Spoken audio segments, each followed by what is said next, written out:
से हमने वो 12 घंटे की एक रिकॉर्ड YouTube पे बनाने की कोशिश की और बहुत ही शानदार तरीके से हम उसमें कामयाब हुए और यहां से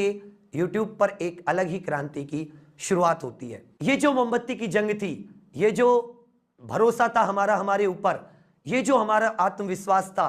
और हमारा जो कुछ कर गुजरने का इरादा था, आज उसी इरादे हौसले के बल पर उसी शहर में, जिस शहर ने कभी धक्का दिया था, उसी शहर में एक बड़ा ऑफिस है, 100 से अधिक लोगों की एक टीम है और उस टीम को चलाने के लिए जितने भी साधन रिसोर्सेज की आवश्यकता है वो सारे के सारे रिसोर्सेज हैं। ये सब कुछ मुमकिन हो पाया है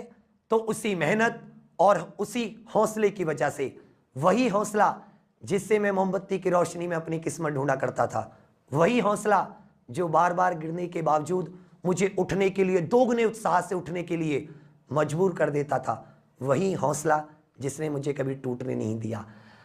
तो एक बार मैं फिर से आपसे वही क्वेश्चन पूछूंगा कि एक मोमबत्ती से आप क्या कर सकते हैं। तो मैं तो सिर्फ एक ही चीज मैंने अपने संघर्ष से सीखी है कि हमारे अलावा हमारी कठिनाइयों को कोई दूर नहीं कर सकता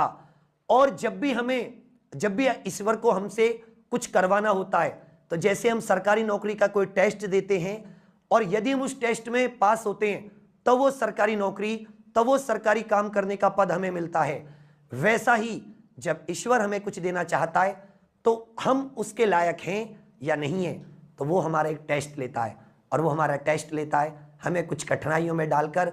वो देखना चाहता है कि क्या उन कठिनाइयों से लड़ने का, उन कठिनाइयों से जीतने का, उन कठिनाइयों को खत्म करने का हमारे पास हौसला, जुनून, इरादा है या नहीं है। तो एक ही बात कहूँगा